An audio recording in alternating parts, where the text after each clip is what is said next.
Oi, meus queridos amigos. Hoje eu gostaria de dar continuidade à leitura do livro O Ateneu, do Raul Pompeia. Vocês se lembram que no último vídeo eu tinha iniciado a leitura deste livro? Pois é, hoje então vou dar continuidade à leitura dele. Eu tinha lido até a página 39, tá? Eu tinha parado ali no capítulo 3, eu havia prometido para vocês que eu ia ler da página 39 até a página 74 do livro, no capítulo 5. Esta obra aqui do Raul Pompeia, não, os capítulos não têm nome, tá? Então, são separados apenas por algarismos. Então é isso, tá? Então vamos lá. Página 39 do livro, capítulo 3. Vamos dar continuidade à leitura dessa obra aí.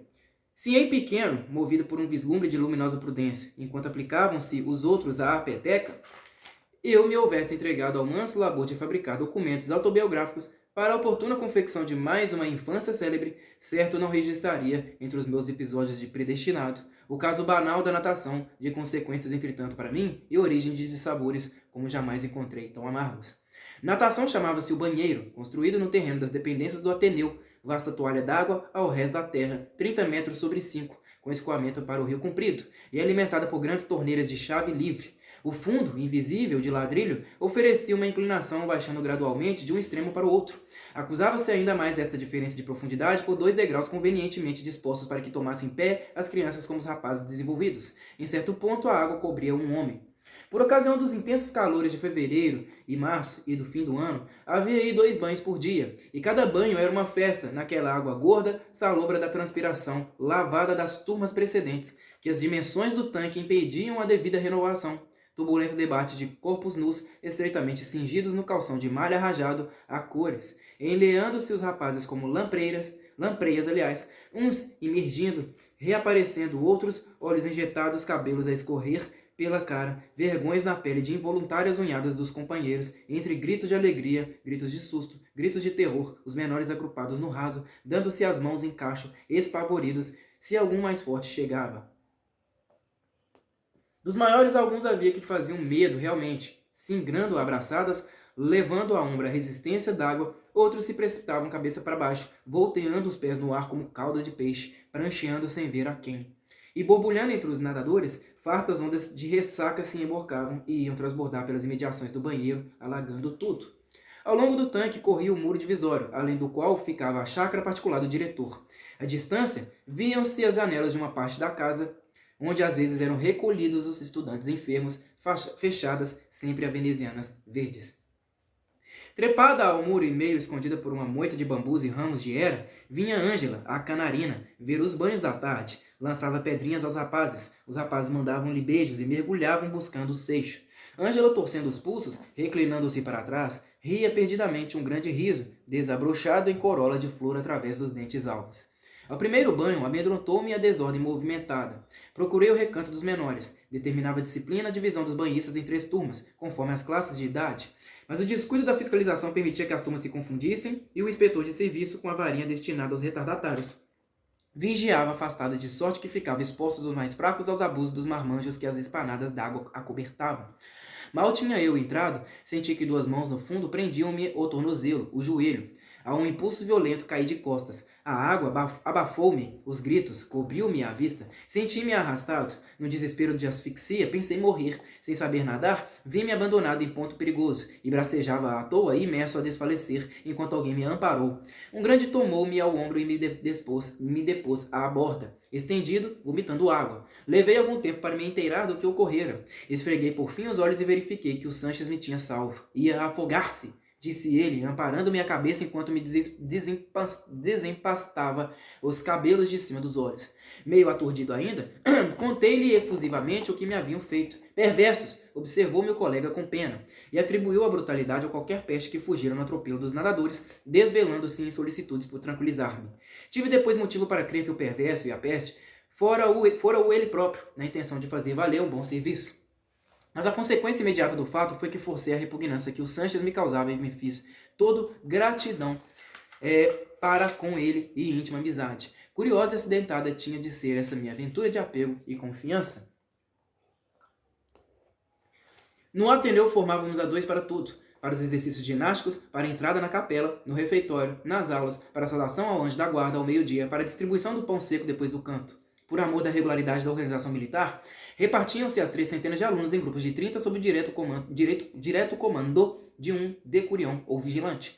Os vigilantes eram escolhidos por seleção de aristocracia, asseverava Aristarco. Vigilante era o Malheiro, o herói do trapézio. Vigilante era o Ribas, a melhor vocalização do Orfeão. Vigilante era o Mata, mirrado, corcundinha, de espinha quebrada, apelidado ao bascate, melífluo no trato, nunca punido ninguém, sabia por quê. Reputação de excelente, porque ninguém se lembrava de verificar que, entretanto, Rebelo apontava como chefe da polícia secreta do diretor. Vigilante o Saulo, que tinha 3 distinções na instrução pública. Vigilante Rômulo, mestre Cook, por alcunha, uma besta, grandalhão, último na ginástica pela corpulência bamba, último nas aulas, dispensado do Orfeão pela garganta rachada de requinta velha, mas exercendo no colégio, por exceção de saliência na largura chata da sua incapacidade, as complexas e delicadas funções de zabumba da banda. Não sei se este jeito particular para o bombo, fórmula musical do anúncio, não sei se uma célebre herança que Rômulo esperava de afortunados parentes. Verdade é que entre todos fora Rômulo apurado por Aristarco para o invejável privilégio de seu futuro genro. Diversos outros vigilantes contavam-se como estes, eleitos por um critério que dava ensejo a que o escolhido por valentia à barra fixa representava no estudo um papel contristador. Vice-versa, outro como Ribas, exemplar nas aulas, magricelo e esgotado, mal podia ao trapézio vacilar, a acrobacia simplificada do prumo. Sanches era também vigilante. Estes oficiais inferiores da milícia da casa faziam-se tiranetes por delegação da Suprema Ditadura. Armados de sabres de pau com guardas de couro, tomavam a sério a investidura do mando e eram, em geral, de uma ferocidade adorável. Os sabres puniam sumariamente as infrações da disciplina na forma. 2 palavras ao serra-fila, perna frouxa, desvio notável do alinhamento, regime siberiano, como se vê, do que resultava que os vigilantes eram altamente conceituados. No caso particular da nossa fortuita aproximação, não podia deixar de influir consideravelmente a bela importância colegial do vigilante Sanches, mas outras circunstâncias concertaram-se para determinar a nova feição das minhas disposições conforme se acentuou depois do incidente do banho. Já me era lícito julgar iniciado na convivência íntima da escola. Chamado por Manlio a provas, consegui agradar conquistando uma aura que me devia por algum tempo favorecer. Encontrei o barbalho. Tinha a face marcada pelas minhas unhas, evitou-me. No recreio cometi a injustiça de ir deixando Rebelo. Também o amável camarada tinha na boca um mau cheiro que lhe prejudicava a pureza dos conselhos. Demais falava prendendo a gente com dedos de torquês e soltando os aforismos à queima-roupa. Por seu lado, o venerado colega correspondeu ao movimento maçando-se comigo e amuando.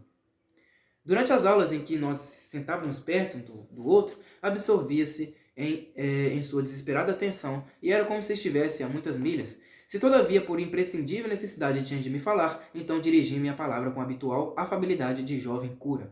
Estava aclimado, mas eu me aclimara pelo desalento, como um encarcerado no seu cárcere. Depois que sacudi fora a tranca dos ideais ingênuos, sentia-me vazio de ânimo. Nunca percebi tanta espiritualidade imponderável da alma. O vácuo habitava-me dentro. Premia-me a força das coisas, sentia-me acovardado. Perdeu-se a lição viril de Rebelo, prescindir de protetores. Eu desejei um protetor, alguém que me valesse, naquele meio hostil e desconhecido, e um valimento direto mais forte do que palavras. Se não houvesse olvidado as práticas como a assistência pessoal do Rebelo, eu notaria talvez que pouco a pouco ia me invadindo, como ele observara a efeminação mórbida nas escolas, mas a teoria é frágil e adormece como as larvas friorentas quando a estação o obriga. A letargia moral pesava-me do declive, e como se a alma das crianças, à maneira do físico, esperasse realmente pelos dias para caracterizar em definitiva a conformação sexual do indivíduo, sentia-me possuído de certa necessidade preguiçosa de amparo, volúpia de fraqueza em rigor impróprio do caráter masculino. Convencido de que a campanha do estudo e da energia moral não era precisamente uma cavalgada cotidiana, animada pelo clarim da retórica como nas festas e pelo verso enfático dos hinos, entristeceu-me a realidade crua. Desiludi-me dos bastidores da gloriosa parada, vendo-a pelo avesso. Nem todos os dias do militarismo enfeitam-se com a animação dos assaltos e das voltas triunfais. Desmoralizava-me o ran-ran estagnado da paz das casernas, o prosaísmo elementar da faxina. Com esta crise de sentimento, casava-se o receio que me infundia o microcosmo do Ateneu. Tudo ameaça os indefesos. O desembaraço tumultuoso dos companheiros à recreação, a maneira fácil de conduzir o trabalho pareciam-me traços da esmagadora superioridade. Espantava-me a viveza dos pequenos, tão pequenos alguns. O braço do Sanches vinha assim a salvar-me a segunda vez de submersão, acudindo na vertigem do momento. Eu não estudava, a minha conta era, entretanto, regular por um concurso de elementos eventuais. Direitos da recente matrícula à benevolência, a minha recomendação ao professor Mânlio com os retalhos alinhavados de ciência anterior. Mantinha minha insatisfatória média, mas o risco da decadência era constante. O método constituía o pior obstáculo. Sem o auxílio de alguém mais prático, estava perdido. Sanches havia sem dúvida de valer-me com a sua capacidade de grande estudante, sobretudo com a boa vontade insinuativa que desinteressadamente manifestava, sem falar no proveito que rendia a esta afeição, empunhando por meu favor o terrível sabre de vigilante com guardas de couro. Com efeito, não tardou que ele me desse a mão como a Minerva benigna de Fenelon. Entrei pela geografia como em minha casa. As anfractuosidades marginais dos continentes desfaziam-se nas cartas por maior brevidade do meu trabalho. Os rios dispensavam detalhes complicados dos meandros e afluíam-me para a memória, abandonando o pendor natural das vertentes. As cordilheiras, imensa tropa de amestrados elefantes, arranjavam-se em sistema de orografia facílima. Reduzia-se o número das cidades principais do mundo, sumindo-se no chão para que eu não tivesse de decorar tanto nome. Arredondava-se a cota das populações, perdendo as frações importunas com prejuízo dos recenseamentos e maior gravame dos úteros nacionais. Uma mnemônica feliz ensinava-me a enumeração dos estudos e das províncias, dos estados e das províncias, aliás. Graças à destreza do Sanches, não havia incidentes estudados da superfície terrestre que se me não colasse ao cérebro como se fosse minha cabeça, por dentro o que é por fora a esfera do mundo. A seu turno, a gramática abria-se como um cofre de confeitos pela Páscoa, cetim, cor-de-céu e açúcar. Eu escolhia a bel prazer os adjetivos como amêndoas adocicadas pelas circunstâncias adverbiais da mais agradável variedade. Os amáveis substantivos voavam-me à roda próprios e apelativos como criaturinhas de alfenim alado. A etimologia, a sintaxe, a prosódia, a ortografia, 4 graus de doçura da mesma gustação. Quando muito, as exceções e os verbos irregulares desgostavam-me a princípio, como esses feios confeitos crespos de chocolate, levados à boca, saborosíssimos. A história pátria deliciou-me enquanto pôde. Desde os missionários da catequese colonizadora que vinham ao meu encontro, com Anchieta, visões de bondade, recitando escolhidas estrofes do Evangelho das Selvas, mandado adiante, coroados de flores, pela estrada larga de areia branca, os columins alegres, aprendizes da fé e da civilização, acompanhados da turba selvagem do gentil cor de casca de árvores, emplumados, sarapintados de 1000 tintas, em respeitosa contrição de fetichismo domado, avultando do seio do fundo da mata escura, como uma marcha fantástica de troncos. Até as eras da independência, evocação complicada de sarrafos comemorativos das alvoradas do Rocio e de anseios de patriotismo infantil, um príncipe fundido, cavalgando uma data, mostrando no lenço aos povos a legenda oficial do Ipiranga. Mais abaixo, pontuadas pelas salvas do Santo Antônio, as aclamações de um povo mesclado que deixou morrer Tiradentes para se esbofarem vivas ao ramo de café da Domitila. Cada página era um encanto, profaciadas pela explicação complacente do colega. Graças à habilidade das suas apresentações, apertei a mão aos mais truculentos figurões do passado, aos mais poderosos. Antônio Salema, o cruel, sorriu-me. O Vidigal foi gentil. Dom João VI deixou-me rapé nos dedos. Conheci de vista Mendes Sá, Maurício de Nassau. Vi passar o herói mineiro, calmo, mãos atadas como Cristo. Barba abundante de apóstolo das gentes. Um toque de sol na fronte lisa e vasta, escalvada pelo destino para receber melhor a coroa do martírio. A história santa revelou-me este épico, quem o diria, o cônego Roquete? E eu bebi a embriaguez musical dos capítulos como o canto profundo das catedrais. Ouvi suspirar a crença, o idílio do Éden, o amor primitivo do Gênesis, invejado dos anjos, sob o olhar magnânimo dos leões. Ouvi a queixa terna do primeiro par banido para a dor, para o trabalho. Adão vergonhoso vestindo as parras da primeira prudéria. Eva envolver a nudez jovem de lírios na túnica de ouro das madeixas, cobrindo com as mãos o ventre, obscenidade das mães, estigmatizada pela maldição de Deus. E crescia o canto na abóbada, e o órgão falava a tradição inteira do sofrimento humano suplantado pela divindade. Modulava-se a harmonia em suave gorjeio, entoando a elevação dos salmos, o êxtase sensual do cântico dos cânticos na boca da Sulamita, e a sedução de Bus, enredado no estratagema honesto da ternura, e a melancolia trágica de Judite, e a serena glória de Esther, a princesa querida. Subitamente, entreabria-se o quadro sonoro para irromper o coro das lamentações, acabavam no ar, lucíolas extintas os derradeiros sons da harpa de Davi, perdia-se em ecos a derradeira antístrofe de Salomão, sumiu-se à extremidade do campo a imagem de Ruth, o braço feixe louro de trigo, entrou a hebreia sombria na tenda de Holofernes, levando nos lábios o beijo assassino, cobriu-se a aparição luminosa de Esther com o sono da noite de Mardoqueu. Era a gama dolente dos terrores, clamava as imprecações do dilúvio, os desesperos de Gomorra, flamejavam no firmamento a espada do anjo de Senaqueribe. Dialogava em concerto tétrico as súplicas do Egito, os gemidos de Babilônia, as pedras condenadas de Jerusalém. Vozeava o tenebroso grave das pregações dos profetas. Embalde o fulgor das transfigurações, como o livro do fuzil, escancarava abertas de luz sobre a tormenta noturna. Ezequiel tinha a visão do eterno. Elias visitava o mistério numa escapada de chamas. Nada, a música solene era o miserere. Nem o clarão da alvorada de Belém, na Judéia, debelava a sombra, nem a miragem viva do Tabor. A epopeia agonizava ao rodar do século, ecoava numa caverna onde havia um túmulo. Bradava triunfo um momento pela ressurreição do justo. Morria, enfim, lento com a prece dos mártires do anfiteatro, com a longínqua prece subterrânea dos refugiados das catacumbas. A doutrina cristã, anotada pela proficiência do explicador, foi ocasião de dobrado ensino que muito me interessou. Era o céu aberto rodeado de altares para todas as criações consagradas da fé. Curioso encarar a grandeza do Altíssimo, mas havia janelas para o purgatório a que o Sanches se desbruçava comigo, cuja vista muito mais se seduzia.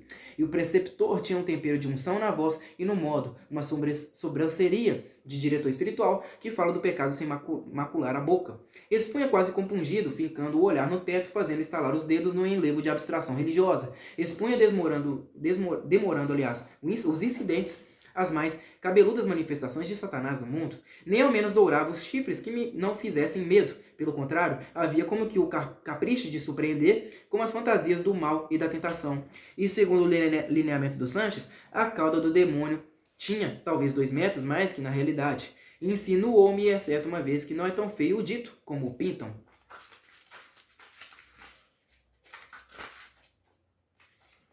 O catecismo começou a infundir-me o terror apavorado dos oráculos obscuros. Eu não acreditava inteiramente. Bem pensando, achava que metade daquilo era invenção malvada do Sanches. E quando ele punha-se a contar histórias de castidade sem atenção à parvidade da matéria do preceito teológico, mulher do próximo, conceição da Virgem, terceiro, luxúria, brados ao céu pela sensualidade contra a natureza, vantagens morais do matrimônio e porque a carne, a inocente carne que eu só conhecia condenada pela quaresma e pelos monopolistas do bacalhau, a pobre carne do bife, era inimigo da alma. Quando retificava o meu engano, que era outra a carne aguisada de modo especial e muito especialmente trinchada, eu mordia um pedacinho de indignação contra as calúnias à santa cartilha do meu devoto credo.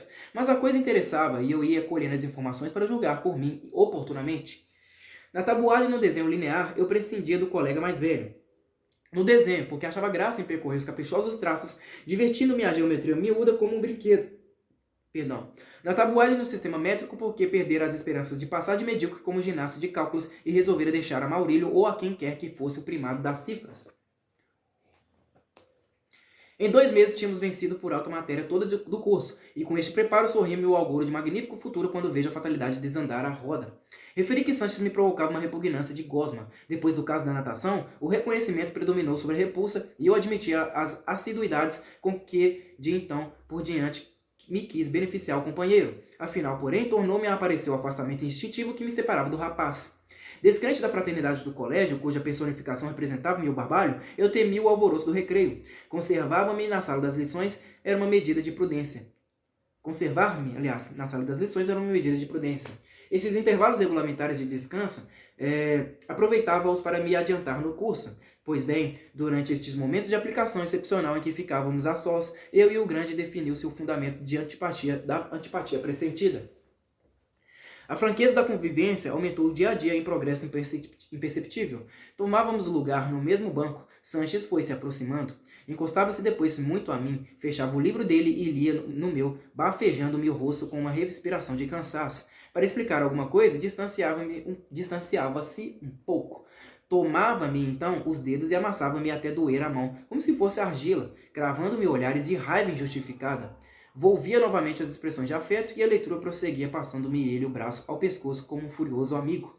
Eu deixava tudo, fingindo-me insensível, com um plano de rompimento e ideia, embargado todavia pela falta de coragem. Não havia mal naquelas maneiras amigas. Achava-as simplesmente despropositadas e importunas, máxime não correspondendo à mais insignificante manifestação da minha parte. Notei que ele variava de atitude quando um inspetor mostrava a cabeça à entrada da sala e quando pretendia informar-me de alguma disciplina transcendente. Então o mestre singular formalizava-se de gravidade severa e distante. Esta inconstância era o meu alarme, foi afinal um entretenimento. Eu perdia muitas vezes o fio da leitura para atender às artimanhas daquela novíssima comédia.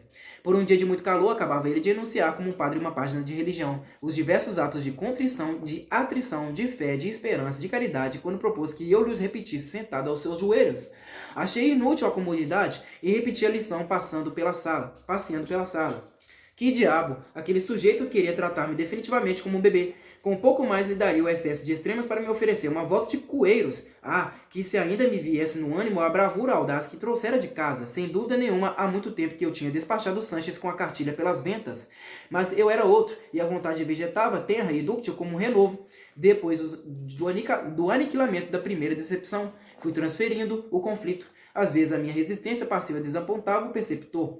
Ele encarava-me terrível com quem diz, perde a proteção de um vigilante, ou disfarçava a impertinência em riso amarelo numa abstrata expressão de fisionomia que era, aliás, o facies de uma ideia fixa. Facies, não sei. Os exercícios corporais efetuavam-se à tarde, 1 hora depois do jantar, hora excelente que habituava a digestão a segurar-se no estômago e não escorrer pela goela quando os estudantes se balançavam à barra fixa pelas curvas.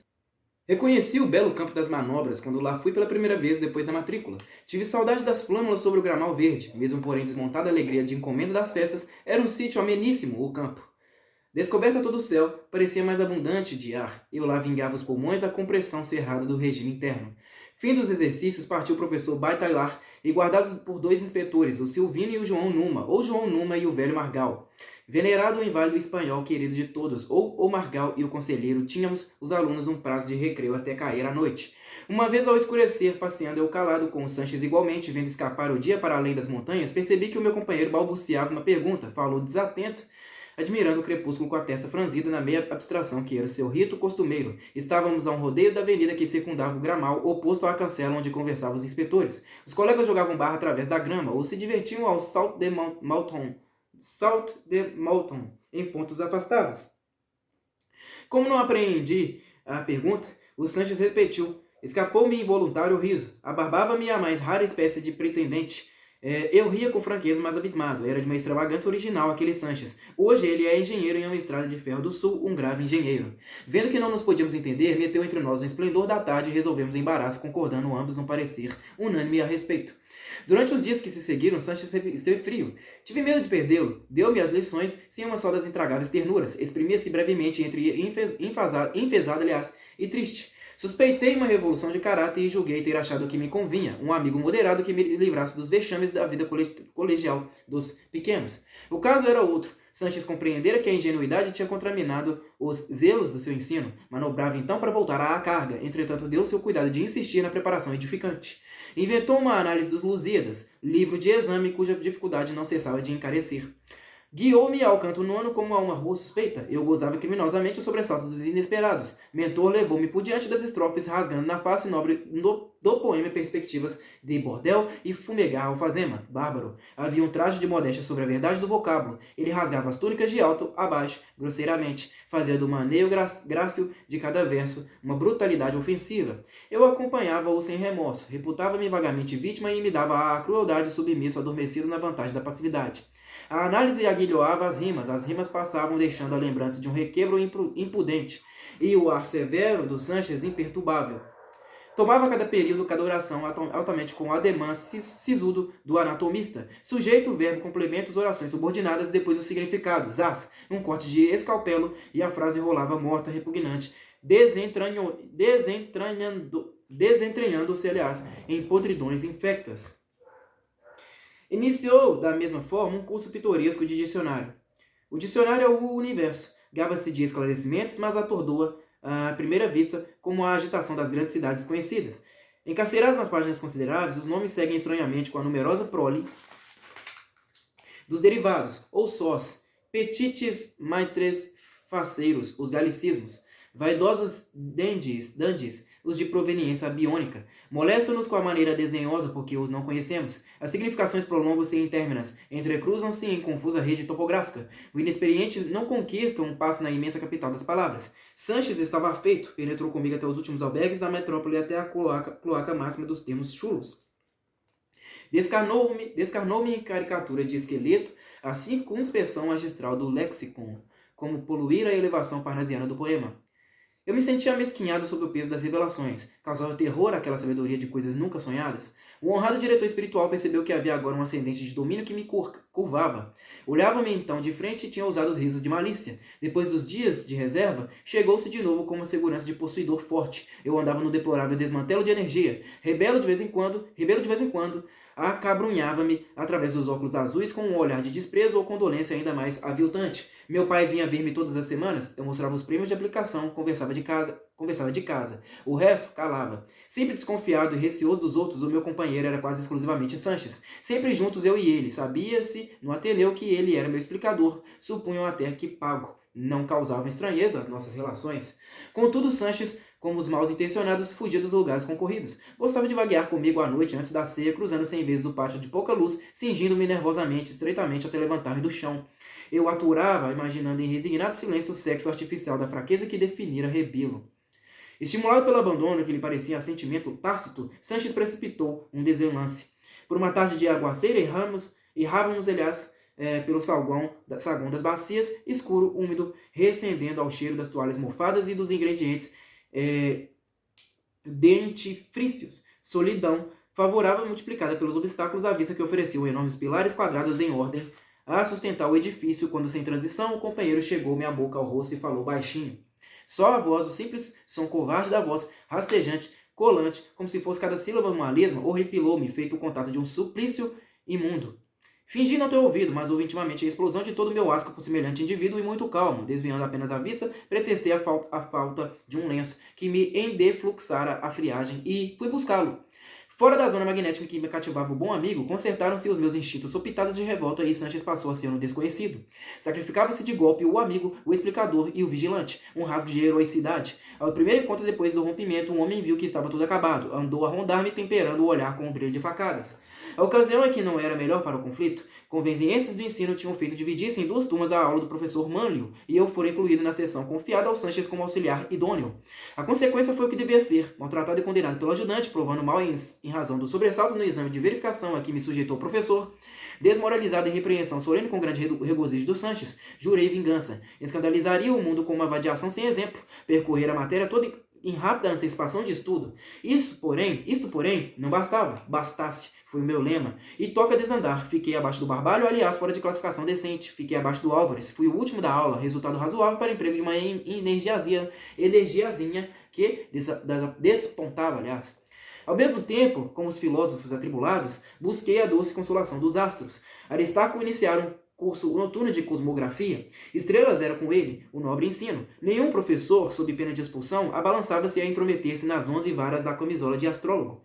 E vissem-no à janela, indicando as constelações, impelindo-as através da noite com o pontudo dedo. Nós, discípulos, não víamos nada, mas admirávamos. Bastava ele delinear sabiamente um agrupamento estelino às alturas para cada um de nós, por seu lado, ficar mais aquor. E voava fugindo a poeira fosforescente. Quanto a mim, o que sobretudo me maravilhava era a coragem com que Aristarco fisgava os astros, quando todos sabiam que apontar estrelas faz criar verrugas. Uma vez muito entusiasmado, o ilustre mestre mostrou-nos o Cruzeiro do Sul. Pouco depois, cochichando com o que sabíamos de pontos cardeais, descobrimos que a janela fazia frente para o norte. Não atinamos. Aristarco reconheceu o descuido, não quis desdizer-se. Lá ficou a contragosto o cruzeiro estampado no hemisfério da estrela polar. Eu tomei amor às coisas do espaço e estudava profundamente a mecânica do infinito pelo compêndio de Abreu. Para as noites brumosas, Aristarco tinha os aparelhos, uma infinidade de maquinismos do ensino astronômico, exemplificando o sistema solar, a teoria dos eclipses, a gravitação dos satélites, as esferas concêntricas terrestre e celeste, a de dentro de cartão lustrado, a de fora de vidro, um atravancamento indescritível sobre a mesa de estrelas e arames torcidos, rodas dentadas de latão, lâmpadas frouxas de nafta parodiando o sol. Aristarco dava a manivela e girava tudo. Com um pincenés grosso de tartaruga à ponta do nariz, dominava o tropel dos mundos. Vem, dizia, explicando a natureza. Vem a minha mão aqui? Mostrava a mão direita ao realejo, bela manopla felpuda de fazer inveja a Esaú. É a mão da providência. Capítulo 4. Período sereno da minha vida moral, capítulo a escrever sobre banqueta de altar, ou com o alfabeto azul que delineia o fundo incenso no ar tranquilo e inolvidáveis tréguas de íntimo sossego em toda a minha juventude. Eis que se tornou a minha amarga descida ao fundo descrédito escolar.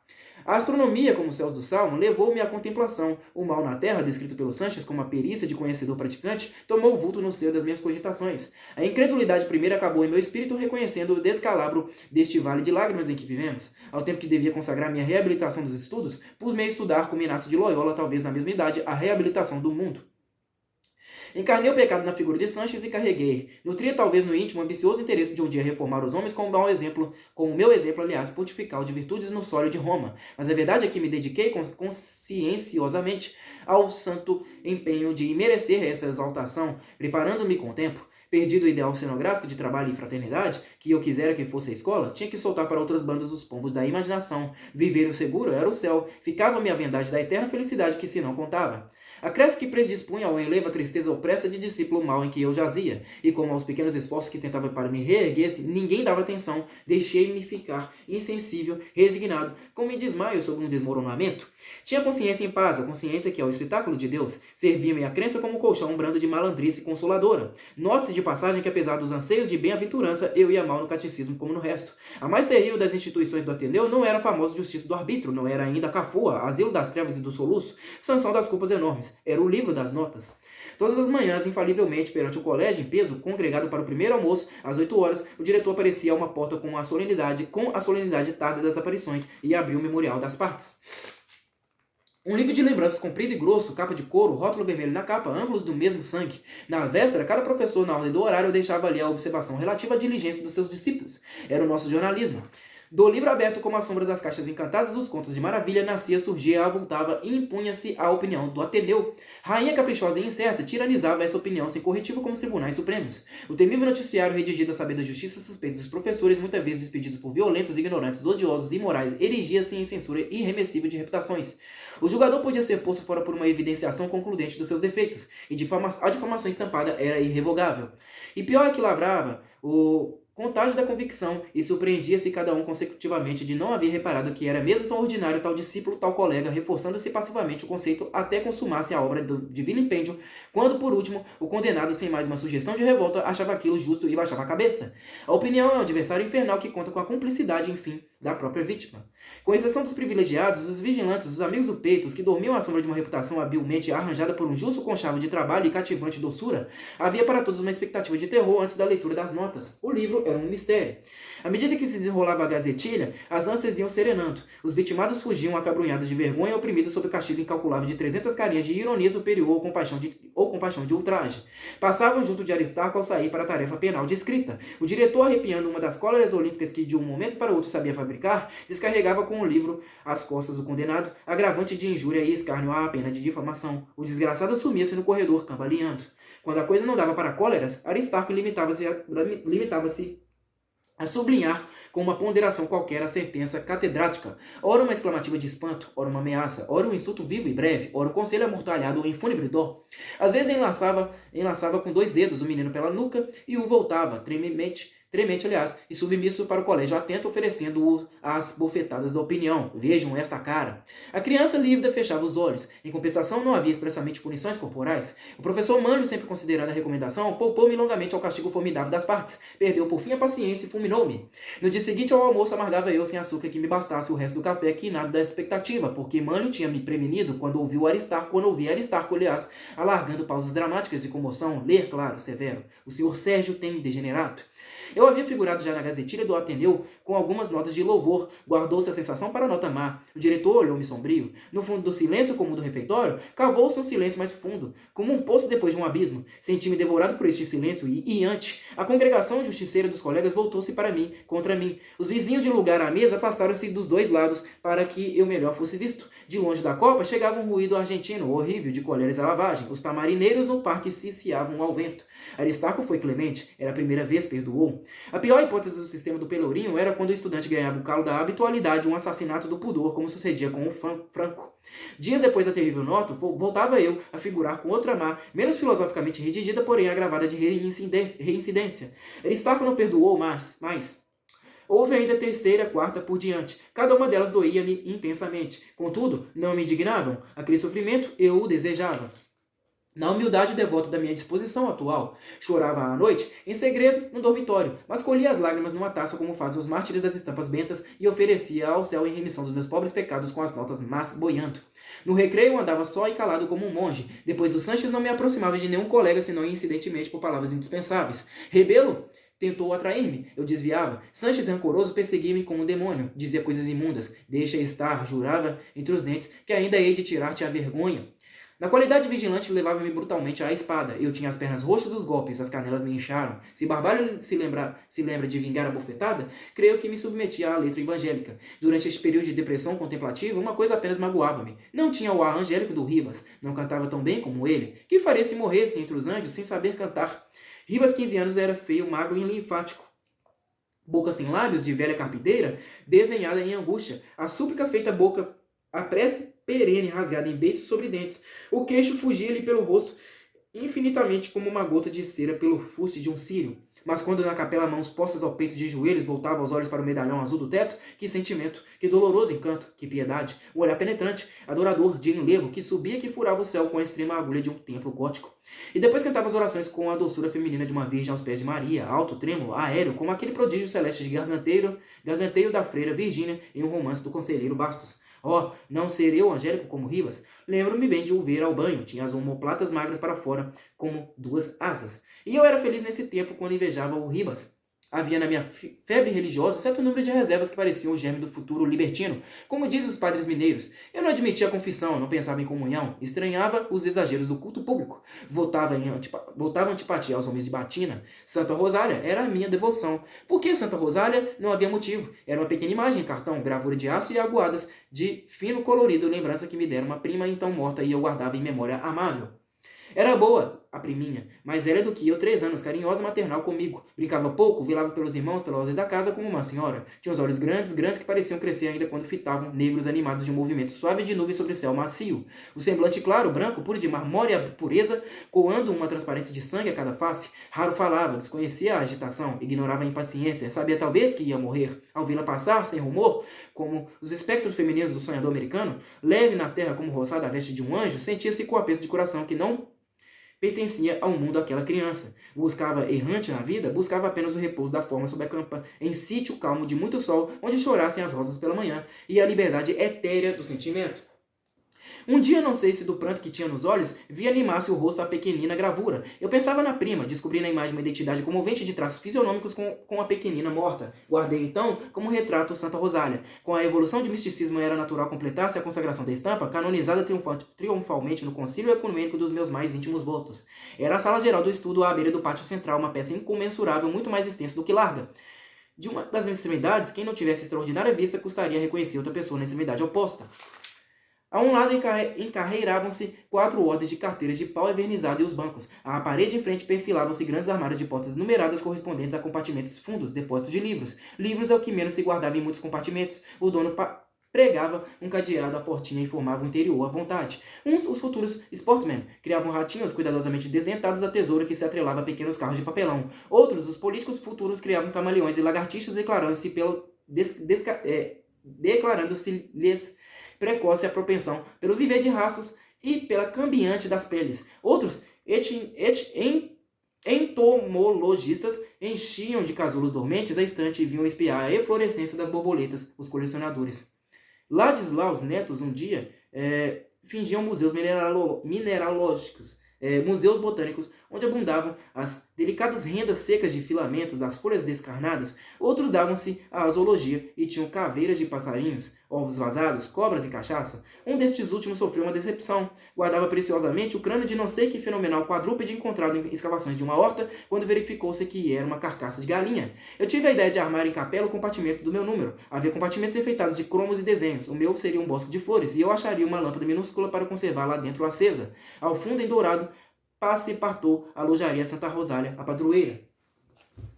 O projeto caiu pela dificuldade das flores. Pagando a um criado mal, conseguiu um um botão qualquer por dia. Tive de acomodar a gravura na gaveta do móvel que possuíamos ao dormitório perto da cama para as escovas e os pentes, e todos os dias sobre o papel testemunho de assídua veneração depositava uma flor, mantendo na gaveta o clima tépido, aliás, dos meus fervores simbolizados no tributo de perfume.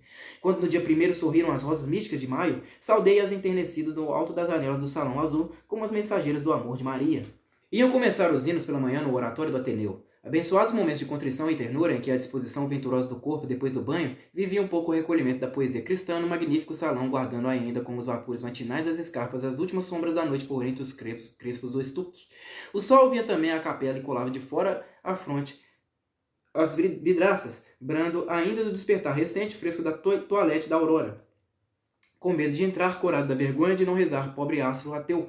Pelas janelas abertas esgalhavam-se para dentro frondosas ramas de jasmineiro, como uma invasão de floresta, e os jasmins da véspera, cansados, debulhavam-se conchinhas de nácar pelo soalho mortos, expirando no ambiente. Alma livre do aroma. Nós, ajoelhados, ressentidos da influência moral do cenário, orávamos sinceramente. Não havia muito mal a colher nos corações daquela mocidade, naquele instante repousando na trégua da oração das miseriazinhas da hora comum. Eu não olhava para o altar. Lá estava rica no trono iluminado, sob 3 ordens de palmas, a imagem da Senhora da Conceição. Imaculada, alterando à fronte a coroa de prata, onde engastavam pedraria os reflexos das luzes. A minha contrição, o meu canto, pertenciam à Santa Rosália, ao querido cartão singelo que eu trazia dentro da blusa de brim, que comprimia ao peito com a mão, exacerbando o êxtase da fé pelo magnetismo do santo contato. O mês de maio foi a culminação do período anagógico da crença. Coincidiu com essa época, levaram-no ao leito os incômodos de meu pai, impedindo-lhe as visitas do costume ao Ateneu. Eu pensava nos seus sofrimentos e era isto mais um tema para as variações do misticismo. A neblina de melancolia, baixada sobre o colégio da altura da cordilheira, repercussão da tristeza verde das matas, pesava-me aos ombros como a loba de um seminarista, como o voto de um frade. Eu passeava na circunscrição do recreio como num claustro, olhando as paredes brancas como túmulos caiados, limitando as preocupações do espírito a minha humilhação diante de Deus, sem olhar para cima na modéstia curvada dos brutos, adulando-me a mim mesmo na angústia do pensamento religioso como no saco de pano bicudo preto do farricoco. O céu que a imaginação buscara dantes, como os cânticos buscam os zimbórios, caía agora sobre mim como um solidel de bronze, triste e feliz. Ninguém sabia dos sonhos e atribuíam à excentricidade o meu amor à solidão e ao sossego. Durante o hino do anjo da guarda, no recreio abrigado ao meio-dia, os estudantes afogueados e transpirando ainda dos folguedos, paletós empapuçados sobre a cinta de couro, cabelos revoltos, não tomavam o rito a sério e era a dureza dos vigilantes que os constrangia a respeito daqueles 10 minutos de religião. Só o Ribas e eu, e se não diminuíam as aflições da terra e os nossos apertos, não é que o não pedíssemos ao anjo. Cantávamos a primeira estrofe. O Ribas marcava o diapasão, e as seguintes até a última, que acabavam todas por uma longa nota esfusiada em foguete. Cantávamos com o esforço de adoração que bem compensaria, em caso de balanço, a leviandade reverente de todos os colegas. O diapasão do Ribas era uma deliciosa nota, tratada a pastilhas guardadas a Carchenet nos dias frios, furto sem dúvida ao tesouro de gorjeios de algum sabiá descuidado. Aristarco adorava esta nota. Às vezes, na aula de música, chamava o Ribas e pedia-lhe aquela a do hino.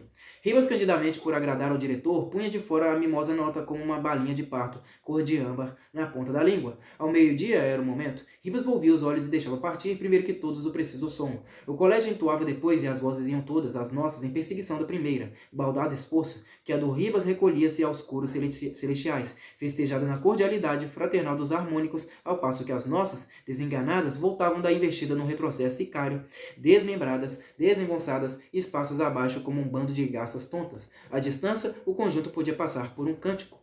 Uma hora de oração que aborrecia era da noite, antes do recolher. O movimento do dia sobrecarregava-nos com uma reação irresistível de fadiga. O sono chumbava-nos as pestanas como linhas de tarrafa. O harmônio da capela, dedilhado pelo Sampaio, hoje médico parteiro, e aplicado a extrair vagidos como outrora extraía os acordes, produzia vagarosamente roncos de soneira da cesta de um tigre, fungados sonoros da digestão dormida de um abade.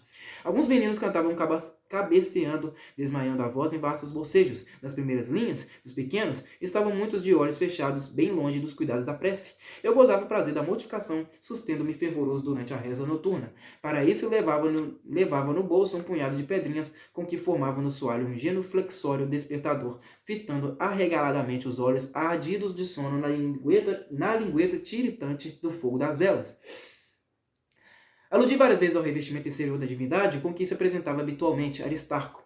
Era um manto transparente da natureza daquele tecido leve de brisas trancadas de Gautier, manto sobrenatural que Aristarco passava aos ombros, revelando do estofo nada mais que o predicado da majestade, geralmente estranho à indústria pouco abstrata dos tecelões e à trama concreta das lançadeiras. Ninguém conseguiria tocar com o dedo a misteriosa púrpura. Sentia-se, porém, um influxo da realeza impalpável. Assim é que um simples olhar do diretor imobilizava o colégio fulminantemente, como se elevasse no brilho ameaças de todo um despotismo cruento.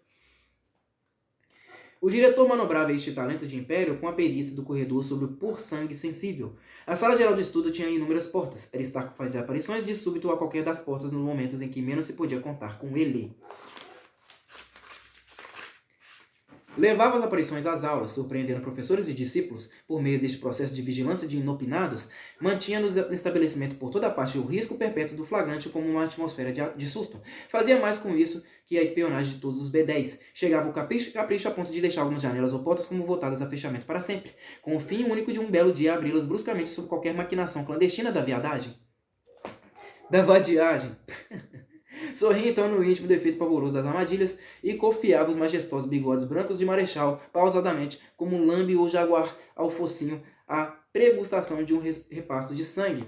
Nos momentos de ira e de exaltações eloquentes é que sabia fazer-se em verdade divino. Era mais que uma revelação temerosa do Olimpo. Era como se Júpiter mandasse Mercúrio catar à Terra os raios já disparados e os unisse aos estoque inavaliável dos arsenais do Etna, para soltar tudo de uma vez só,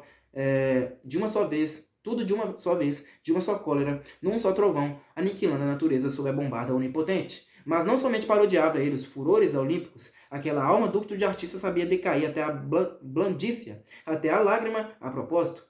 Júpiter guardava para a oportunidade a carícia de edredom, o gesto flexuoso do soberano cisne. Expandia-se às vezes sobre o Ateneu em rompimento de amor paterno tão derramado, tão jeitosamente sincero, que não tínhamos remédio senão replicar no mesmo tom por um madrigal de eternecimento de filhos.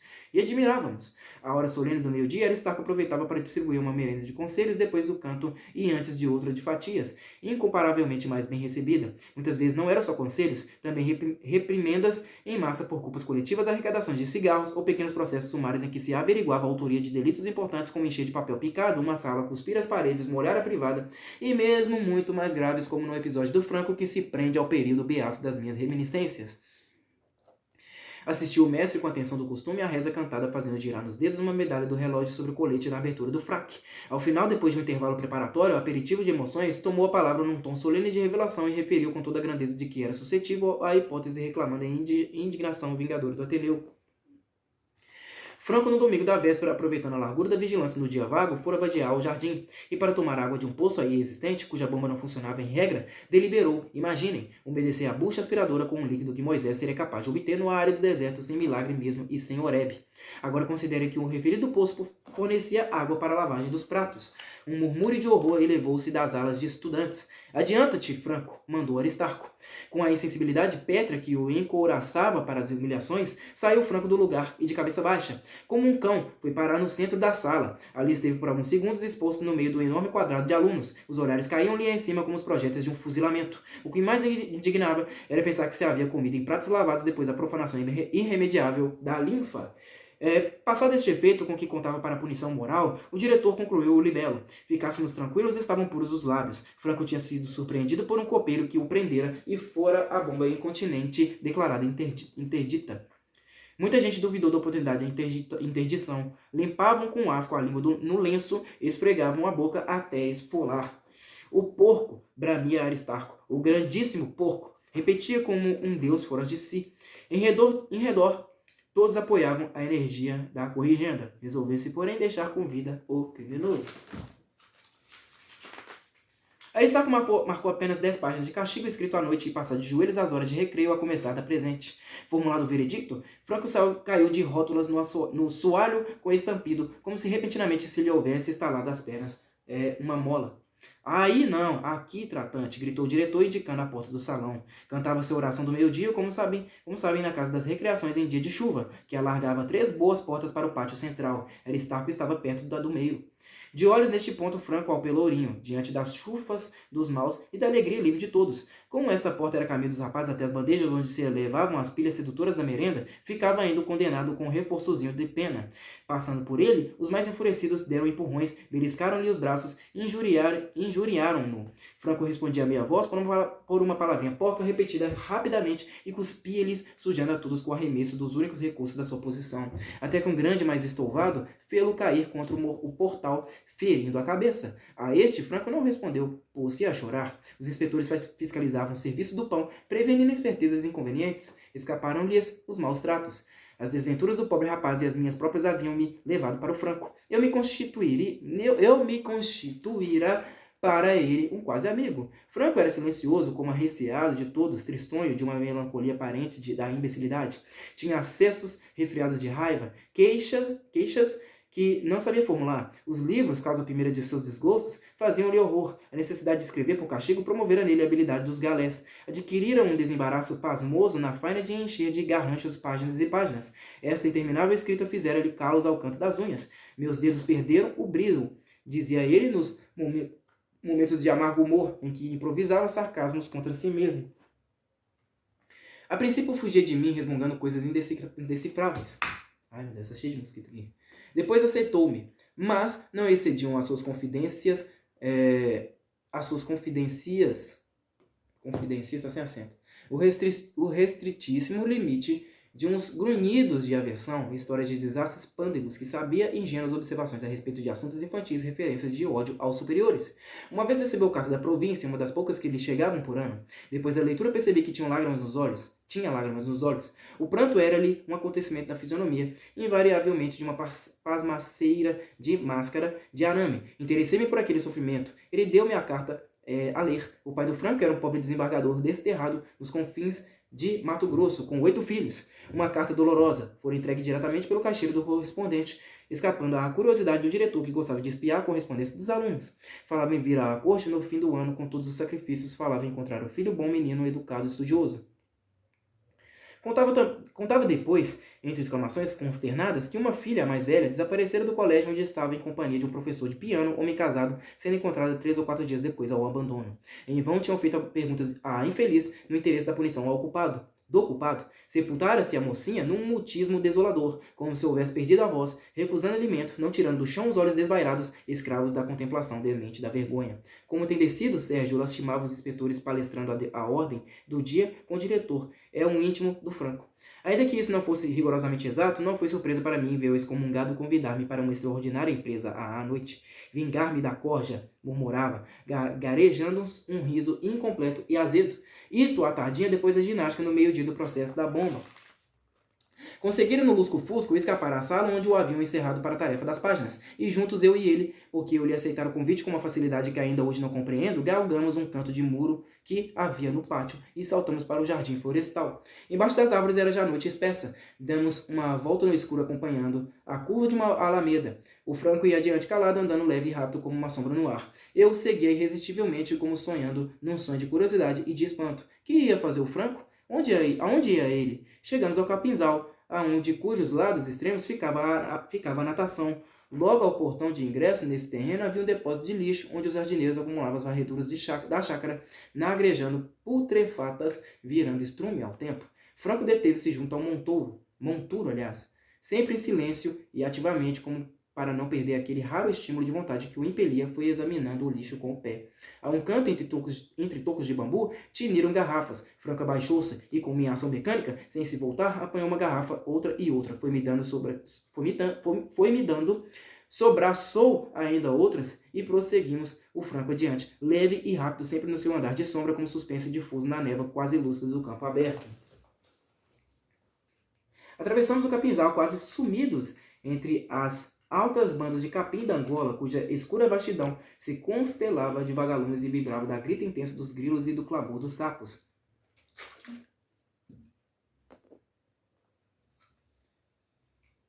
Diante da natação, o Franco parou e me fez parar. A minha vingança, disse entre dentes, e me indicou a toalha d'água do grande tanque. A massa líquida e imóvel, na calma da noite, tinha um aspecto de lustrosa calçada de azevite. Algumas estrelas repetiam-se na superfície negra com uma nitidez perfeita. Com o mesmo modo atarefado de todo aquele singular empreendimento, o Franco acercou-se de mim, tirou-me as garrafas que me dera e desapareceu da minha vista. Eu ouvi que ele quebrava as garrafas uma por uma. Daí a pouco reaparecia, trazendo as abas da blusa em regaço, e começou a lançar, então, com o maior sossego ao tanque, para todos os lados aqui e ali, dispersamente, como semeando as lascas do vidro que partira. Um breve rumor de mergulho borbulhava à flor d'água, abrindo-se em círculos concêntricos os reflexos do céu. Eu vi muitas vezes contra o albor mais claro do muro fronteiro, passando e repassando a sombra do sinistro semeador. A minha vingança, repetiu-me ainda o Franco. Para o sangue, sangue, acrescentou com um risinho seco. Amanhã rirei da corja. Trouxe-te aqui para que alguém soubesse que eu me vingo. Ao falar, mostrava-me o lenço que enxugara o sangue do golpe à testa. O justo terror da aventura, em lugar vedado por aquelas horas, só me assaltou quando, a pular o muro do pátio, fui cair entre as mãos do Silvino. Nos apuros da alhada, mal ouvi o Franco seguro pelo pescoço como um ladrão em flagrante.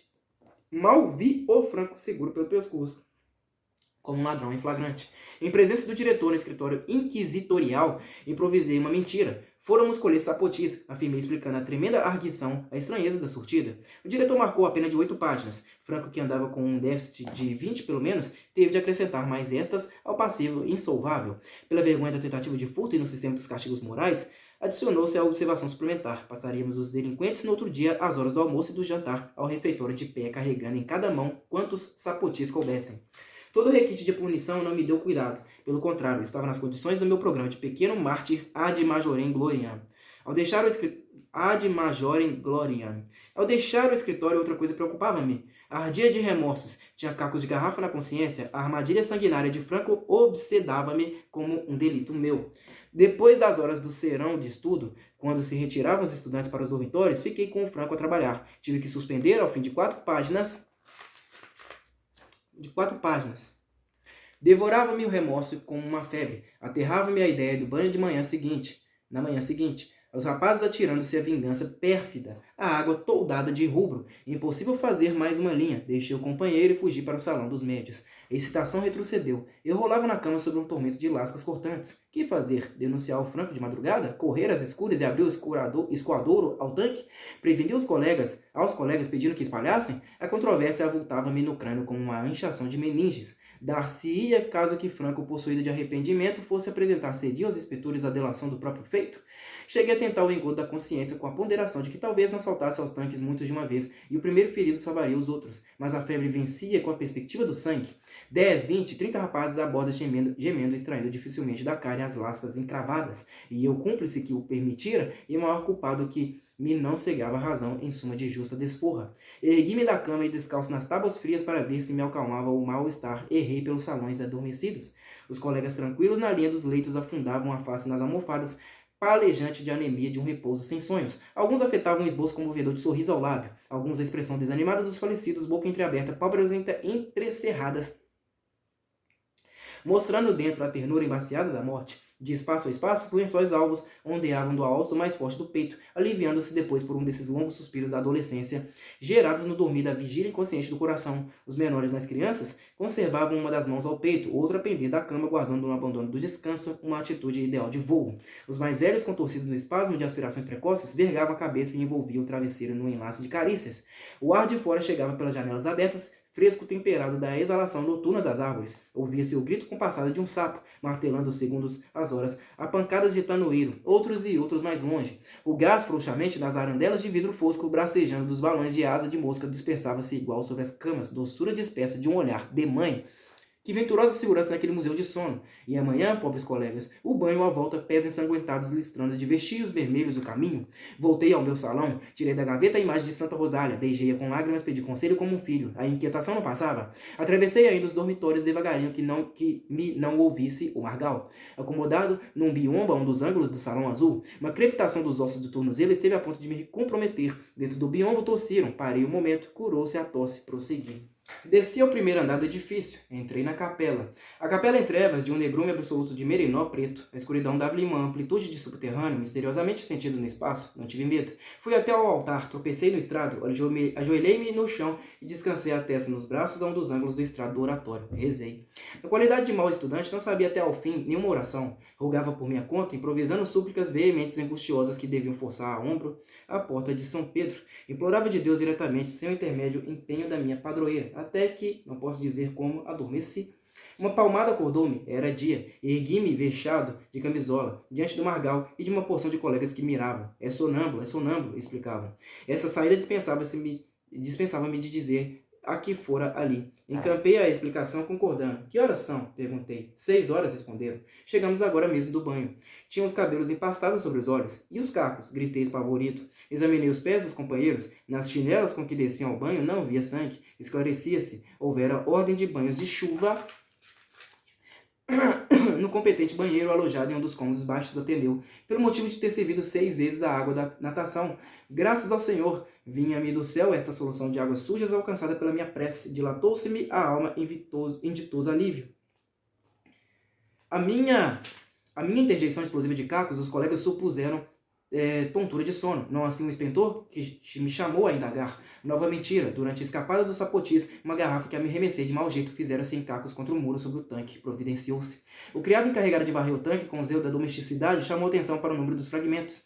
Tão extraordinária era a hipótese da intenção perversa que não pegou. No mesmo dia estive com Franco, durante os recreios, a completar a pena. Não me disse palavra acerca da decepção de sua vingança, julgando-se comprometido, concentrava-se na insensibilidade de carapaça que o defendia, esperando tudo a minha delação. Uma trovoada de doestos, a cafua, um acréscimo ao déficit permanente da dívida penal. Aborrecia-se, porém, da necessidade de ser punido por um fiasco de tentativa.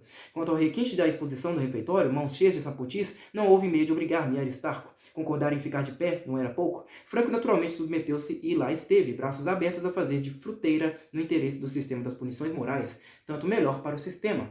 À vista da relutância, calculou-se em página de escrita quanto podiam valer 2 punhados de sapotis, redução difícil que a justiça colegial alcançou matematicamente, pronunciando uma condenação que me daria que fazer mais de meia-noite, aliás, até mais de meia-noite. Este rasgo de vigor mentia ao meu religioso papel de submissão e sofrimento.